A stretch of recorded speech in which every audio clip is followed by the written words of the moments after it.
Hello class, it's Instructor Ashley Page. Welcome to week 2. We are finally diving into public speaking.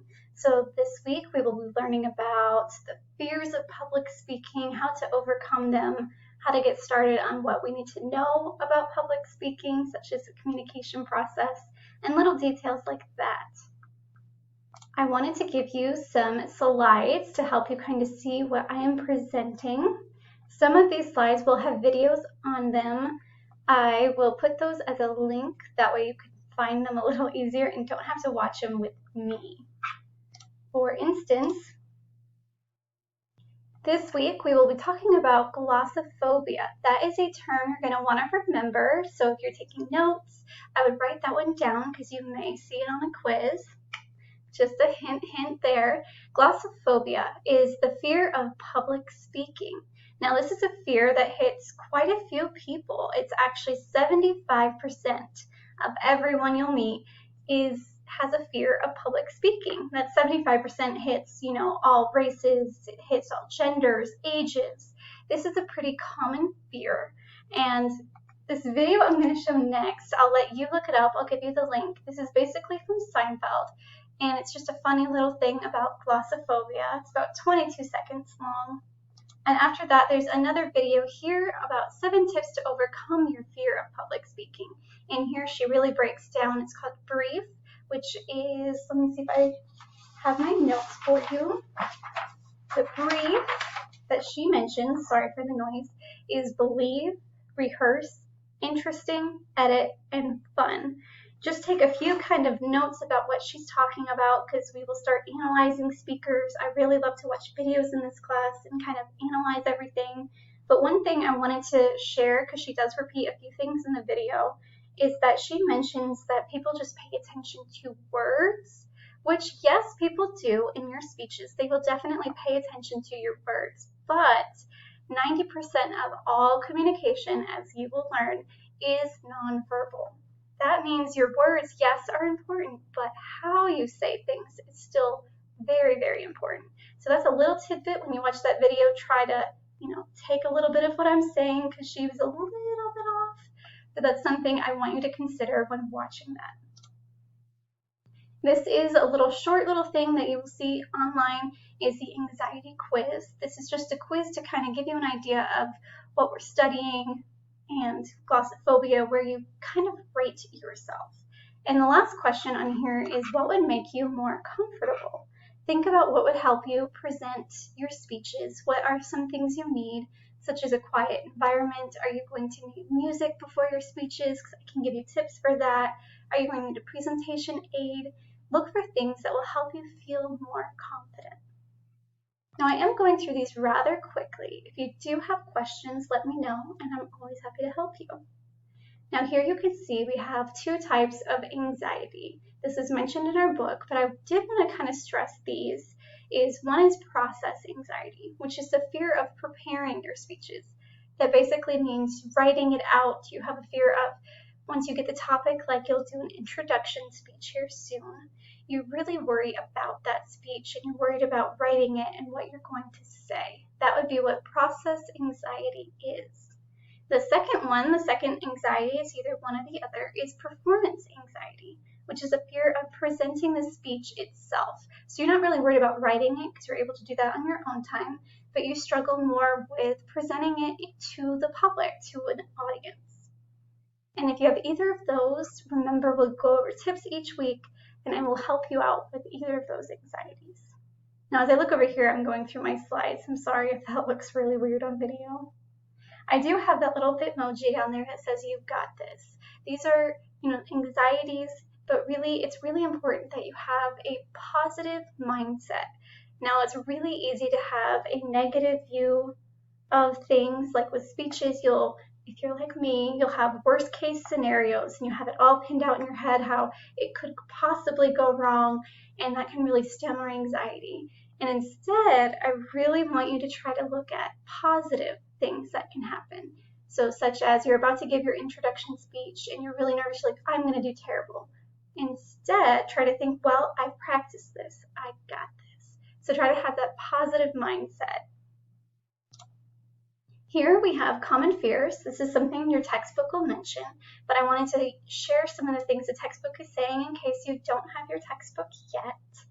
And there are common fears in public speaking, of course, and my goal is to kind of help you understand those fears and overcome them for this class. The first fear is fear of failure. For this one, I like to think of fear of failing the class. You're really worried, how is instructor Ashley going to grade? How is she going to review my speeches? And I want you to know, as long as you are, logging in, your attendance is there, and you're trying, and then you're actually trying to give your speeches, they do not have to be perfect. You won't fail. As long as you've given effort in this class, I promise you're going to do well. I know this is introduction to public speaking. We're not experts. Everyone here is learning just like you. And as long as you try, you'll do well in this class. The second common fear is fear of the unknown. This is thinking about the situation. How am I going to present this topic? How is it going to feel if you're online presenting to a camera? If you're in person, how is it going to feel presenting to everyone around me? And that, I really think, to help with this fear is to practice. Try practicing with a live audience if you can. With COVID, you never know if you can be around people. But try pretending if you can't. And really kind of engage the unknown, what can happen. But again, don't go into worst case scenarios. Try to avoid that idea and think about the positive thoughts. Another fear is fear of evaluation. This ties in with the first one rather well, so it's kind of repetitive, the book, but fear of evaluation is how you'll be evaluated. To help with that, on the next slides, the next week, when I give you some information, I will show you our rubric. I'll show you how I'm going to grade you all, what it's going to look like, how I evaluate you. That way you can kind of get an understanding. You won't have the unknown, how will it happen, and you'll be able to overcome that fear of evaluation. Another one is fear of being the center of attention. This, when you're up there presenting, everyone is looking at you, and that can be intimidating. Even if you're doing it online, you know that everyone is watching this video as you present it, and that can feel overwhelming. To help with this fear of being the center of attention, try to imagine that your audience is cheering you on. You're presenting to people who are rooting for you. Everyone in this class is in the same boat as you. They're presenting as well. I'm evaluating them. And I really want you to know that we're all here to support you. And I really want to make sure that you all succeed. Another one is the fear of difference. And this kind of ties in with the sixth one, so I'm going to do that as well. These two, fear of difference, fear of being imposed by culture. As you'll see in this class, we're all at different stages of our life. We have some that are stay-at-home moms. We have some that have jobs and coming back to school or right out of high school, different cultures, different places we all live. Knowing this, it can be overwhelming, like how am I going to reach this audience? To help with these two fears, I do recommend getting to know everyone in the class. As we're starting to introduce our names, and we will have an introduction speech next week. I do recommend watching those if you can and really evaluate each other to try to see who your audience is for this class. That will help with these two fears. This next is the two types of speakers. This is a Mark Twain quote, and he shares there are two types of speakers, those that are nervous and those that are liars. I think that's funny because a lot of people will come into it either thinking I'm terrible at public speaking, or they'll come in saying I got this. But once you start, you get really nervous. And a lot of people like to pretend, and I just want you to know this puts us all on the same level playing field. We're all nervous. We're all trying to figure out this class. We're trying to see what will happen in this class, how it'll feel, that kind of thing. So basically, nerves are not your enemy. Nerves, I mean, it can feel like that because you feel like you're shaking, but honestly, your audience probably doesn't see that you're nervous. It's really important to use that nervousness to energize you. Like if you get nervous, instead of having that mindset of, oh, I'm nervous, I'm going to do terrible, try to switch it around and be like, I'm nervous, but I practiced, I can do this, and think positive. This kind of ties in, I don't know if you guys have ever seen Grey's Anatomy, they do like this superhero pose, which I kind of want you to try this while you're watching this video. So stand up where you are. I'll kind of do it with you. And you'll do like the fist, and you'll be like Superman. You're super strong. You're posing, and it's all about confidence. I do recommend trying this pose. I'll sit back down so you can see me. But I recommend trying this pose to help you feel confident. It's all about your mind and getting it to where you're like, I can do this. And so this is silly, but I recommend doing this pose and taking 3 deep breaths before you present your speeches. It's silly, but honestly, it really works. So give it a try and let me know. Now, what is public speaking? I am going fast because I know when you're watching a video, it's not quite the same as face-to-face, and I want to make sure you get out of this as much as you can and that you're not sitting there the entire time, if that makes sense. Public speaking is, according to our textbook, the process of presenting a message to an audience, small or large. It's basically just like this. I'm talking to you, even though I don't see you. I'm presenting this message to you, an audience. Now, why should we study public speaking? Why is this part of your gen eds and a mandatory class to take? And a lot of students ask me, like, why am I here? Why do I need this? And I want to share a few examples of public speaking and why it stood out in history, why it mattered. And the first one was Martin Luther King gave "I Have a Dream" speech, which inspired a nation and broke down racial barriers. Without his leadership and inspirational speech, it may have taken an extra 10 years to bring equality to all races. Now, for this speech, I don't know if any of you know, but this was what you'd call an impromptu extemporaneous speech.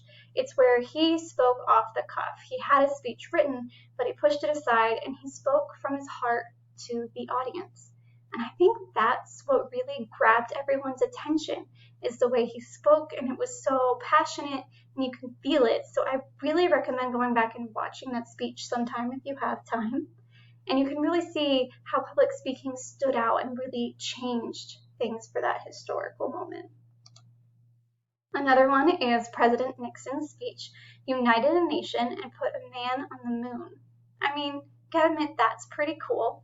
President Nixon's speech, the way he presented it was passionate again, and he really engaged the audience. He used his status to really engage everyone and get everyone united about this cause.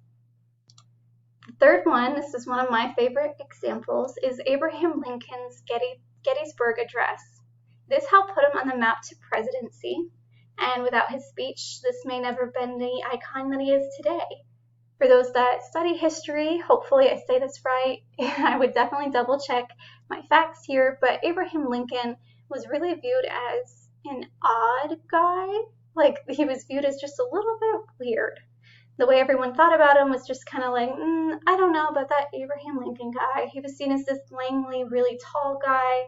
And then eventually for this speech, he put on his top hat that made him so famous, and it became that iconic thing that he has. And he presented in a way that connected with the audience. So even though he was a little bit odd, he used that to his favor to really engage the audience to then, become the president we know about. And last one is Hitler's many speeches were delivered with extreme passion and caused arguably one of the most horrific genocides of all time. Now, it's not the most positive public speaking example, but it does show you the importance of public speaking. When used correctly, it can help change things, and incorrectly, it can still persuade other people.